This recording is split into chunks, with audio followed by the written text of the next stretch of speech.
Selamat datang di Zahra Movies. Jangan lupa subscribe, like, dan share. Terima kasih.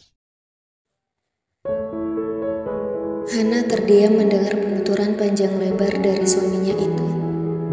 Hana merasakan sesuatu menggenang di pelupuk matanya. Revan terdiam dan sedikit tersentak saat merasakan setetes air mengenai tangannya yang melingkar di perut Hana. Ia membuka kelopak matanya dan terkejut melihat Hana yang menangis tanpa suara. "Sayang, maaf. Apa aku mengatakan hal yang aneh? Maaf," ucap Revan yang merasa bersalah, lalu membalikkan tubuh Hana hingga berhadapan dengannya. "Maaf sayang, ucap Revan terhenti kala Hana memeluknya erat, sangat erat, seolah tidak ingin melepaskan pelukannya. Revan membalas pelukan Hana dan memejamkan matanya, berusaha untuk mengingat momen itu dan perasaan yang ia rasakan saat ini. Seseorang tersenyum kecil di luar pintu kamar Hana. Ia sangat senang mendengar ucapan menantunya.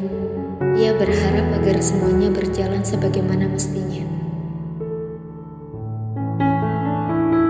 Ia berbalik untuk menjauh dari sana, membiarkan Hana dan Revan menyalurkan kebahagiaan mereka yang saat ini mereka rasakan. Rendra tengah duduk di ruang tamu. Ia mengernyit saat melihat istrinya yang turun dari tangga tanpa anak dan menantunya. "Hana dan Revan mana?" tanya Rendra penasaran. "Tunggu, sebentar lagi," ucap Cantika dengan tersenyum pada suaminya.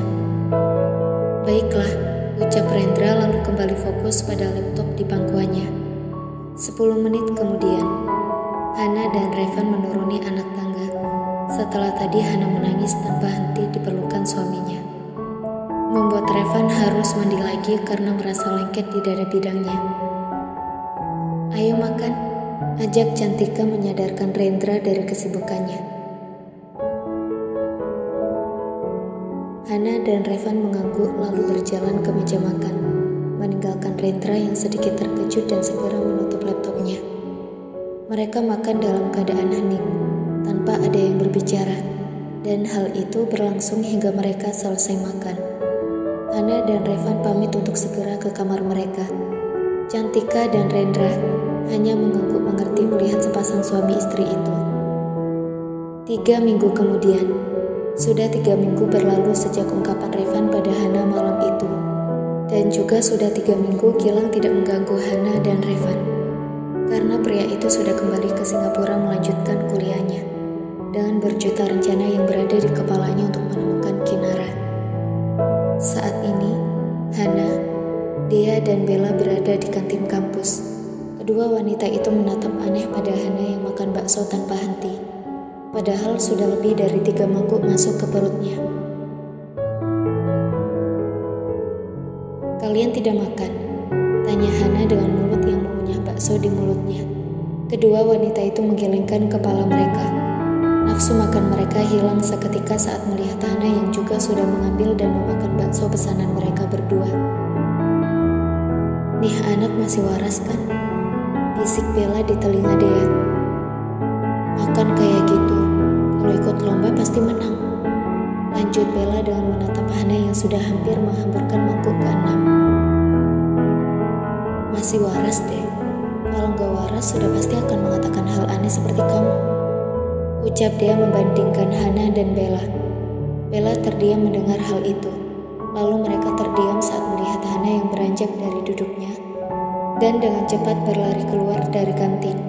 Dea dan Bella dengan cepat mengejar sahabat mereka itu, yang ternyata berlari menuju toilet. Dea dan Bella menghentikan langkah mereka saat tiba di depan toilet, dan mendengar suara Hana yang muntah tanpa henti. Dea masuk, diikuti oleh Bella, lalu dengan cepat berdiri di samping Hana dan memijit pelan tengkuk sahabat mereka itu. "Bel, cepat beli air mineral," titah Dea, dan dengan cepat Bella berlari keluar dari toilet untuk ke kantin membeli air mineral untuk Hana. Dea terus memijit tengkuk Hana pelan, dengan menatap khawatir pada sahabatnya itu. Dea merogoh ponselnya di saku celana, lalu berniat menghubungi seseorang. Aku kan gak punya nomornya Om Revan, gumam dia dan seketika menelpon nomor yang ada di ponselnya. Firza tengah menatap seorang pria yang tengah melakukan presentasi di ruang rapat di hadapan beberapa petinggi perusahaannya. Tiba-tiba ponselnya berdering, dan semua orang menoleh pada benda pipi itu yang tak henti-hentinya berdering. Dengan malas, Firza meraih benda pipi itu dan mengernyit saat melihat siapa yang menelponnya. "Halo Dea, ada apa?" tanya Firza saat mengangkat telepon dari keponakannya. "Om, cepetan kesini.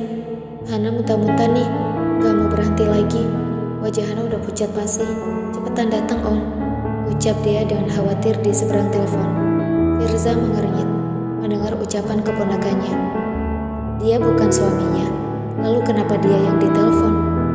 Mungkin begitu pikir Firza. "Kenapa menelponku? Kau kan bisa menelpon suaminya," ucap malas Firza yang malas untuk beranjak dari duduknya. Terlebih rapatnya belum selesai. "Dia gak punya nomornya Om Revan, jadi Om cepetan kesini. Kalau enggak, dia laporin ke Mama. Kalau Om itu suka pergi ke klub malam," ancam Dea yang seketika membuat Firza berdiri dari duduknya.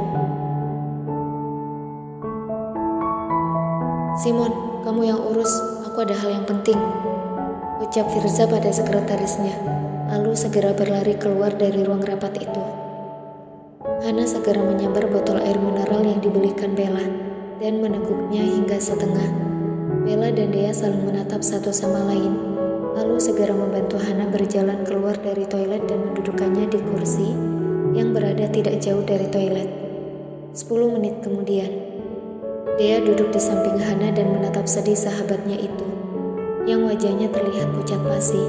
Sedang Bella tak henti-hentinya mundar-mandir di hadapan Dea dan Hana dengan menggigit kukunya. "Om, kamu mana sih Dea? Lama banget, kayak siput," ucap kesal Bella yang ditujukan untuk Firza. "Siapa yang kayak siput?" ucap kesal seseorang yang kini berada di belakang Bella, membuat gadis itu terkejut dan refleks menjauh. "Cepetan Om, bawa Hana ke rumah sakit. Lihat nih, dia udah pucat gini," ucap Dea khawatir lalu segera bangkit dari duduknya dan menarik tangan Firza untuk segera menggendong Hana dan membawanya ke rumah sakit. "Tunggu sebentar Dea," ucap Firza dengan nafas yang tidak beraturan. Ia merasa lelah karena berlari tanpa henti untuk mencari keberadaan 3 gadis itu. Dan belum duduk saja, sudah disuruh untuk segera menggendong Hana. Oh, yang benar saja. Dia juga manusia. Apa keponakannya itu tidak tahu jika berlari-lari itu sangat menguras tenaga? "Ih, cepetan Om, daripada dia laporin ke Mama kalau Om itu suka ke klub," ancam dia dan dengan cepat Firza menggendong Hana ala bridal style. 20 menit kemudian, Firza mendudukkan dirinya di kursi tunggu di luar ruangan tempat Hana diperiksa. Nafasnya benar-benar tidak beraturan karena lelah. Firza sudah menelpon Revan tadi saat ia selesai meletakkan Hana di atas perangkar tadi. "Nih Om," ucap Bella dengan menyodorkan minuman dingin pada Firza. Firza mengernyit melihat hal itu, lalu perlahan mengambil botol itu dari tangan Bella. "Kamu gak kasih racun kan di minuman ini?" tanya Firza penuh selidik, lalu meminum minuman di botol itu. Dan perkataan yang keluar dari mulut Bella membuat ia menyemburkan minuman itu dari mulutnya. "Sudah saya kasih racun serangga 2 botol," ucap Bella diiringi dengan semburan air dari mulut Firza.